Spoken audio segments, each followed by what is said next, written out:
Hello connectors. So today we will discuss about arrest without warrant.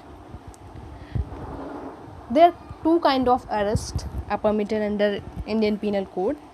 They are arrest with warrant or arrest without warrant. So this authority is basically given to the police officer to arrest any person with warrant or without warrant. There are two kind of offences defined under CRPC. They are cognizable or non-cognizable offences. So some offences are those in which police can arrest without warrant, while in other police can't arrest accused without warrant. So आज हम बात करेंगे कि arrest without warrant कब कब किया जा सकता है, पुलिस किस पर्सन को कौन सी कंडीशंस पर अरेस्ट कर सकती है विदाउट वारंट.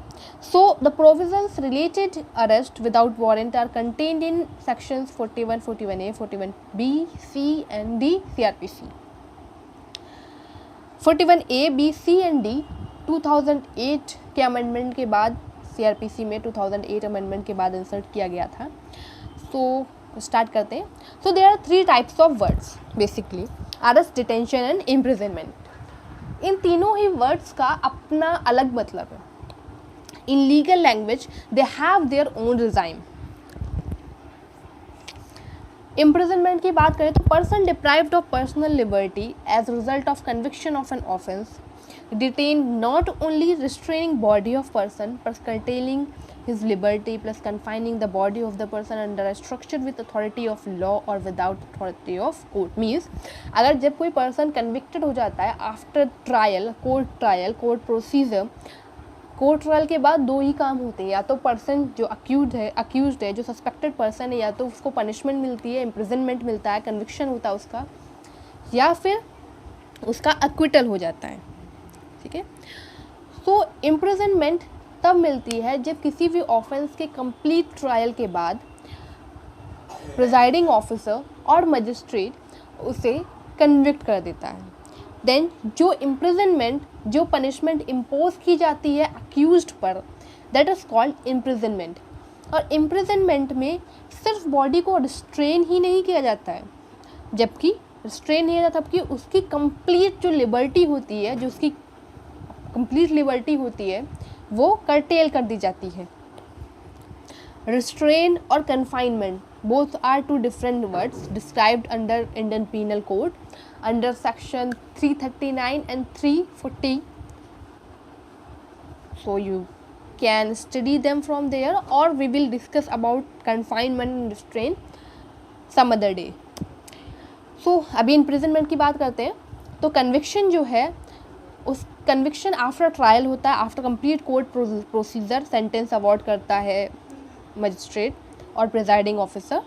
तो उस समय जो इम्प्रिजनमेंट और जो सेंटेंस इम्पोज की जाती है उसे इम्प्रिजनमेंट बोलते हैं. इम्प्रिजनमेंट में पर्सन की केवल बॉडी रिस्ट्रेन नहीं की जाती, या तो उसकी कंप्लीट लिबर्टी को कर्टेल कर दिया जाता है और उस पर्सन की बॉडी को एक कन्फाइंड स्ट्रक्चर में विद अथॉरिटी ऑफ लॉ और without the authority of court retain कर दिया जाता है.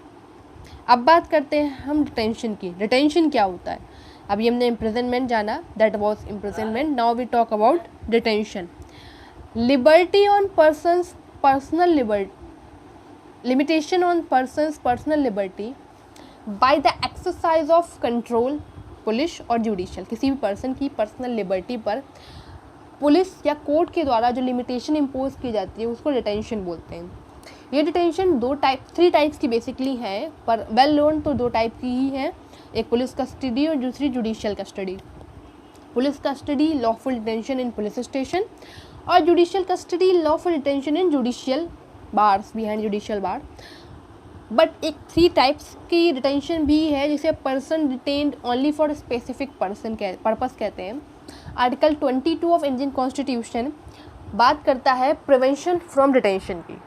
तो वहाँ पर ये बात कही गई है कि ये पर्सन का राइट है, फंडामेंटल राइट है हमारा, कि अगर किसी को 24 आवर्स हो गए हैं अरेस्ट किए हुए, तो पुलिस बाउंड है उस पर्सन को विद इन 24 आवर्स मजिस्ट्रेट के सामने प्रेजेंट करने के लिए. After that magistrate will decide whether extend that custody or not. It's up to presiding officers or the circumstances of the case. He will decide these things on the basis of merit of the case. But article 22 ये भी बताता है कि कुछ ऐसे laws हैं जिनके अंदर डिटेंशन परमिटेड है. वैसे तो पुलिस जो है जुडिशियल पुलिस कस्टडी में किसी भी अक्यूज्ड को 15 डेज से ज़्यादा नहीं रख सकती है. उसके बाद जुडिशियल कस्टडी होती है उसकी, और जुडिशियल कस्टडी भी हर 15 डेज में एक्सटेंड होती है. एक बार में कोई भी मजिस्ट्रेट, कोई भी प्रिजाइडिंग ऑफिसर जुडिशियल कस्टडी भी मोर देन 15 डेज नहीं दे सकता. बट आर्टिकल 22 में कुछ ऐसे सब क्लॉज हैं. When we will study about Indian constitution then I will let you know. तो जो क्लॉज है वहाँ ये लिखा हुआ है कि कुछ ऐसे स्पेशल एक्ट है जहाँ पर preventive detention till 3 months permitted है. We will discuss about these laws later. अब बात करते हैं अरेस्ट की. So restraining body of a person curtailing his liberty with command of court. Court की कमांड के बाद किसी भी पर्सन को रिस्ट्रेन करना, उसकी लिबर्टी को कर्टेल करना, इट्स कॉल्ड अरेस्ट. अब arrest without warrant, now we will discuss about that. Arrest without warrant defined under section 41 of Indian penal code.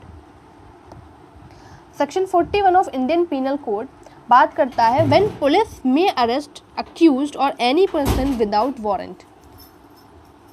So police can arrest any person without warrant. कब arrest कर सकती है ये हम section 41 में देखते हैं. सेक्शन 41 CRPC ये बातें बताता है. So any police officer may without an order from a magistrate or without a warrant arrest any person when there are certain circumstances given under section 42 of criminal procedure code. First is that अगर police को ऐसा लगता है कि किसी भी person ने कोई कॉग्निजेबल ऑफेंस किया है या किसी भी कॉग्निजेबल ऑफेंस से रिलेटेड, फिर कमीशन से रिलेटेड कोई कंप्लेंट पुलिस के पास आती है या police have is reasonable satisfaction और reasonable reason that or credential information too. The word credential information is very important and well known word because one of the important judgment of the Supreme Court is basically based on this word credential information. So credential information हो police के पास या कोई reasonable complaint हो जिसके base पर police के पास ये reason हुई कि किसी पर्सन ने कॉग्निजेबल ऑफेंस किया है या वो कोई कॉग्निजेबल ऑफेंस करने वाला है, सो वो उस पर्सन को अरेस्ट कर सकती है. दूसरा ग्राउंड ये है कि पुलिस को अगर रीजनेबल लॉफुल एक्सक्यूज़, यहाँ पर अगर पुलिस के पास लॉफुल एक्सक्यूज़ है कि किसी पर्सन के पास कोई भी ऐसी प्रॉपर्टी है without the lawful possession, he is not the owner of that property, जो कि हाउस ब्रेकिंग के द्वारा कन्फाइन की गई है. House trespass, house breaking, lurking house trespass, all these offenses are defined under section from section 400 to 410, so 440 to 449 actually. So there all these kind of offenses are described when the offense called house trespass, house lurking, house breaking, lurking house trespass, night house trespass, all these are different from their own words. Cognizable offense under section 2C of Indian criminal procedure code में explain है. सो जब आप section को interconnect करके पढ़ेंगे तो it become more easier for you to learn, to remember. Okay, next बोलता है कि who has been proclaimed as an offender. एक प्रोक्लेम्ड ऑफेंडर हो. सेक्शन 82 CRPC के अंदर किसी भी पर्सन को प्रोक्लेम्ड ऑफेंडर कब डिक्लेयर किया जाता है, कब किसको प्रोक्लेम्ड ऑफेंडर कहते हैं, उसके अगेंस्ट क्या क्या प्रोसीजर है जो कोर्ट और पुलिस ऑफिसर और इवन तो एनी प्राइवेट इंडिविजुअल भी ले सकता है. ये सारी बातें कही गई हैं. तो अगर कोई ऐसा पर्सन है जो कि प्रोक्लेम्ड ऑफेंडर डिक्लेयर किया गया हो अंडर CRPC और by the order of the state government, उसको अरेस्ट कर सकती है police without warrant.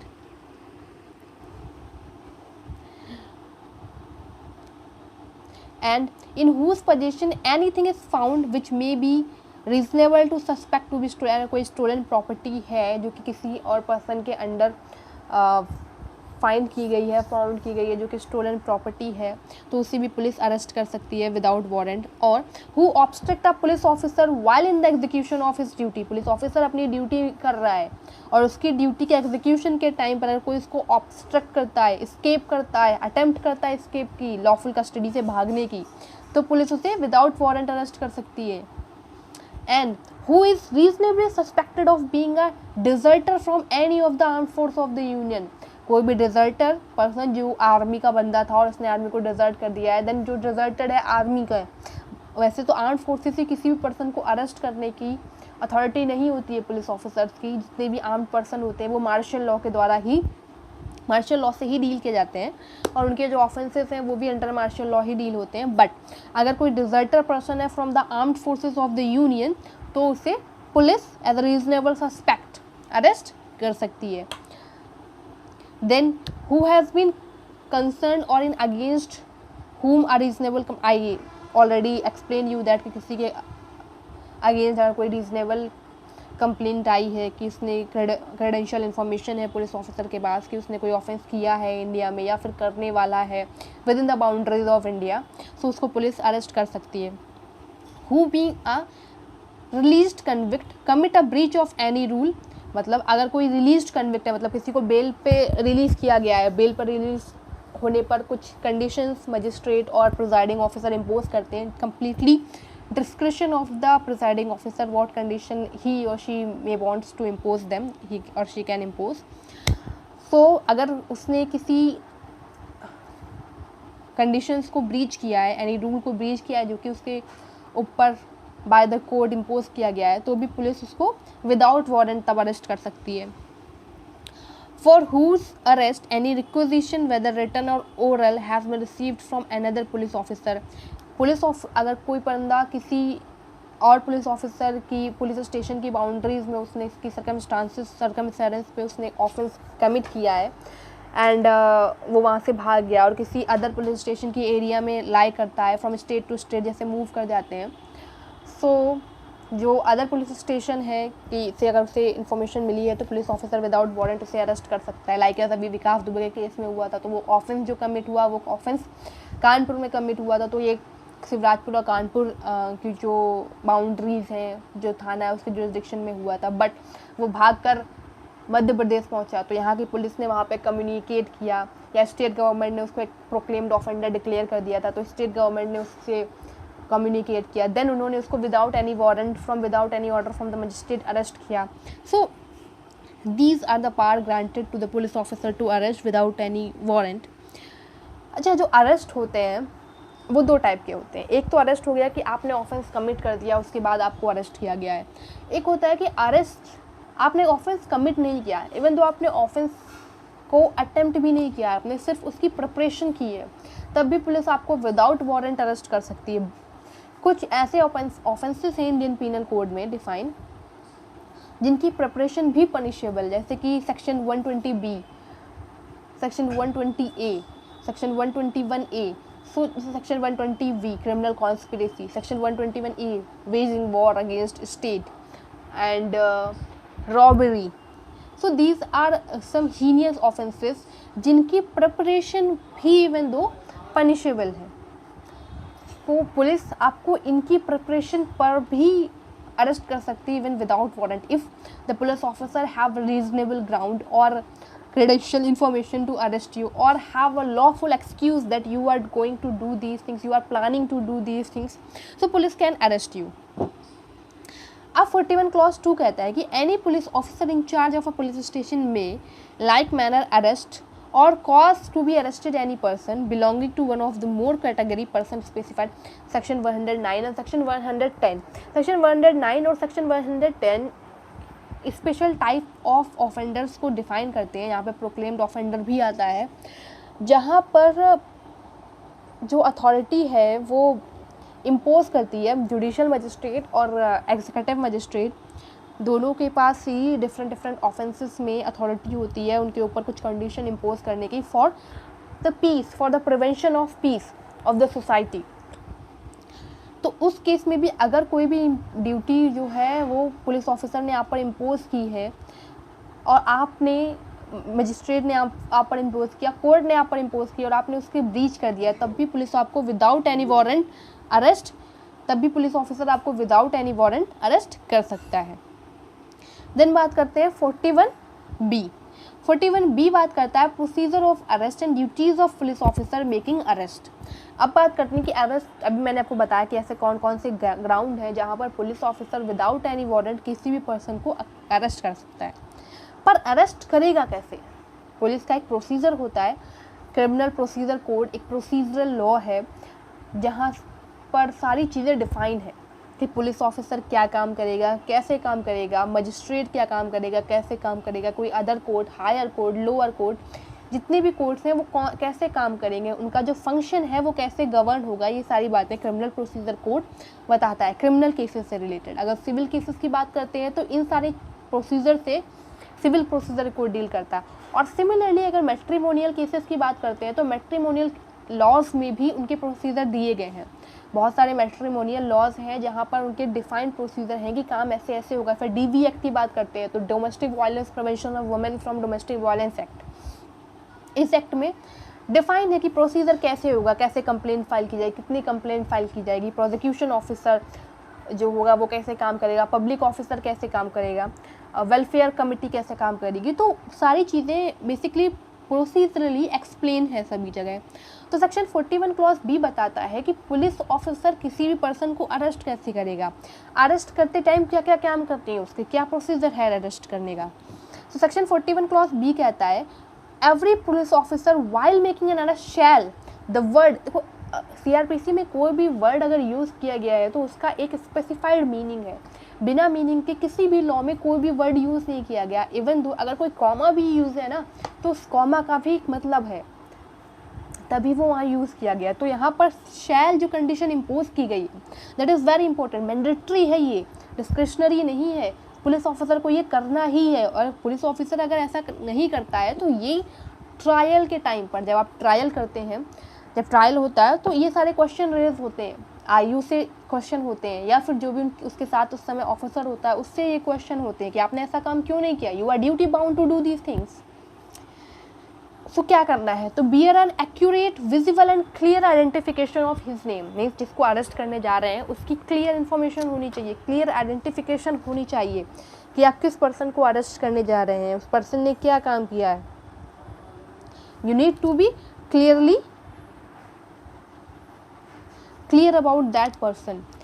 Bye the way अगर कोई और पर्सन है जो आपको उसके आइडेंटिफिकेशन से रिलेटेड गलत इन्फॉर्मेशन देता है तो इंडियन पीनल कोड के जनरल डिफेंस में आपको डिफेंस दिया गया है कि आपको you are protected by laws. But ये इम्पोजिशन है, कंडीशन है ऑफिसर्स के ऊपर कि they needs to bear an accurate visible and clear identification of his name which will facilitate easy identification, जिससे आइडेंटिफिकेशन अक्यूज्ड की ईजी हो जाए। उसके अलावा पुलिस को एक मेमोरेंडम ऑफ अरेस्ट MOA तैयार करना होता है। जब आप किसी को अरेस्ट करोगे तो आपको उसका एक मेमोरेंडम ऑफ अरेस्ट तैयार करना होगा। उसमें क्या क्या होना चाहिए, उसमें उस पर्सन की रीजनेबल इन्फॉर्मेशन होनी चाहिए। अभी FIR का जो फॉर्मेट है वो बदल गया है, पुराना फॉर्मेट अलग होता था बट अभी रिसेंटली FIR का फॉर्मेट भी बदल गया है। तो उसमें नई नई इन्फॉर्मेशन आ गई है कि आप अक्यूज का नाम रखोगे, फैमिली, उसके parentage name. By the way parentage name trial पे भी डिपेंड करता है कि summon trial, trial by magistrate, session trial, इसके अकॉर्डिंग ज़रूरी नहीं कि आप लिखो, डिपेंड करता है कैसे ऑफेंस है। जब हम ट्रायल पढ़ेंगे तो मैं आपको बताऊंगी कि कौन से ट्रायल में पेरेंटेज लिखना कंपलसरी नहीं है। You are not bound to do parentage, you are not bound to write parentage information of the accused. So MOU तैयार करने की आपको डेट, ऑफेंस का टाइम, अरेस्ट का टाइम, सारी चीज़ें लिखनी होती हैं। सो जो आप अरेस्ट मेमो बनाओगे उसमें आपको attested bye at least one witness, एक विटनेस से उसका अटेस्ट कराना बहुत ही ज़रूरी है। वो विटनेस जो मेंबर, जो अटेस्टेड विटनेस है वो उस अरेस्टेड पर्सन का फैमिली मेंबर भी हो सकता है या फिर किसी भी, या फिर उस लोकेलिटी का कोई भी रिस्पेक्टेबल पर्सन हो सकता है जहाँ से आपने अरेस्ट किया है। दूसरी बात है कि countersign by the person arrested, जिस पर्सन ने उसको अरेस्ट किया है अक्यूज को, उसका काउंटर साइन होना ज़रूरी है because these things are going to be question during trial. Trial में ये चीज़ें क्वेश्चन की जाती हैं। जब चार्ज फ्रेम होता है तब ये चीज़ें क्वेश्चन की जाती हैं. So these are the mandatory obligations on the police officer. Inform the person arrested. इसके बाद जो पर्सन अरेस्ट हुआ है उसको इन्फॉर्म करना है. क्या इन्फॉर्म करना है? Unless the memorandum is attested bye a member of his family. अगर कोई फैमिली जो है उसके किसी भी से, मैंने भी बताया कि एटलीस्ट 1 पर्सन से 1 विटनेस से अटेस्ट होना चाहिए मेमोरेंडम ऑफ अरेस्ट. तो अगर वो उसका फैमिली मेम्बर ही है तो फिर इन्फॉर्म करने की कोई नीड नहीं, क्योंकि उन्हें इन्फॉर्मेशन मिल ही गई है. बट अगर वो फैमिली मेम्बर नहीं है तो he has a right to have a relative or a friend named by him to be informed of his arrest. उसकी अरेस्ट के बारे में इन्फॉर्म किया जाए. ये बात और ये जो 41A, B, C and D 2008 में इंसर्ट किए गए क्रिमिनल अमेंडमेंट एक्ट 2008 के बाद इन सारी चीज़ों को अरेस्ट इंसर्ट किया गया है क्रिमिनल प्रोसीजर कोड में. अच्छा, सेक्शन 41A भी है, उसका भी मैं क्लियर व्यू दे देती हूँ, क्या एक शॉर्ट समरी दे देती हूँ. सेक्शन 41A जो है वो है notice of appearance before police officer. अगर पुलिस ऑफिसर आपको एक नोटिस, एक सम्मन भेजती है आने के लिए अपने पुलिस स्टेशन पे. वैसे पुलिस ऑफिसर सभी को सम्मन नहीं भेज सकते. पुलिस ऑफिसर स्टेशन में बुलाने के लिए 65 साल से कम ज़्यादा उम्र के लोगों को, ओल्ड एज पर्सनस को, या फिर जो चाइल्ड हैं 15 ईयर ओल्ड बॉय को नहीं भेज सकते हैं. वुमेन को नहीं बुला सकते हैं पुलिस स्टेशन. ये उनको उनके रेजिडेंस पर जाकर ही उनको विटनेस जो भी स्टेटमेंट लेना है पुलिस ऑफिसर लेगा. बट अगर पुलिस ऑफिसर आपको एक सम्मन भेजता है and you are enough eligible to go to the police station और आप नहीं जाते हो तो भी पुलिस ऑफिसर आपको अरेस्ट कर सकती है. या फिर जहाँ पर आपकी ड्यूटी है आप उस नोटिस को कंप्लाई करें उस नोटिस के साथ, और आप उसके साथ कंप्लाई नहीं करते हैं, तब भी पुलिस ऑफिसर आपको अरेस्ट कर सकती है. So these are the ground when police can arrest you. मैंने आपको प्रोसीजर बता दिए, मैंने ग्राउंड्स बता दिए. सो और अब बात कर लेते हैं नेक्स्ट 41C क्लॉज. यहाँ बात करता है कि state government shell establish a police control room. हाँ, स्टेट गवर्नमेंट ने पुलिस कंट्रोल रूम इस्टेब्लिश करेगी हर डिस्ट्रिक्ट में और स्टेट लेवल दोनों में भी. डिस्ट्रिक्ट लेवल में क्या काम होगा? डिस्ट्रिक्ट लेवल में काम होगा कि कंट्रोल रूम के बाहर जितने भी पर्सन को अरेस्ट किया गया है, जो डिटेंशन में है अंडर द इम्प्रिजनमेंट, जिसने उन्हें अरेस्ट किया उसका नाम लिखा होगा उस बोर्ड पर, एक बोर्ड लगा होगा वहाँ पर. और जो स्टेट लेवल पे है उसका क्या काम होगा कि जो पुलिस हेडक्वार्टर होता है वहाँ पे सारी time to time information collect होगी कि किस पर्सन को अरेस्ट किया गया, किसने अरेस्ट किया है. सारा डेटाबेस को प्रॉपर्ली मेंटेन किया जाएगा. लास्ट आता है 41D. यहाँ बात करते हैं right of arrested person to meet an advocate of his choice during interrogation. तो ये एक पर्सन का राइट है. जैसे आर्टिकल 22 आप पढ़ेंगे तो वहाँ पर भी ये दिया गया है कि ये अरेस्टेड पर्सन का राइट है कि वो अपने चॉइस के एडवोकेट से मिल सके. हमारे यहाँ 2 नेचुरल जस्टिस के लॉज अप्लाई होते हैं, ऑर्डी अल्ट्रम पल्ट्रम एंड नो बायस लॉज. तो इनके अंदर भी आपके पास अथॉरिटी है, ये राइट है अरेस्टेड पर्सन का कि वो एडवोकेट अपने चॉइस का अपने लिए आस्क कर सकती है, अपने चॉइस का. बाकी बचे सेक्शन 42 एंड 43 और other provisions related to the arrest. We will discuss about them on our next class. So तब तक के लिए thank you. Like, share, subscribe and will meet soon.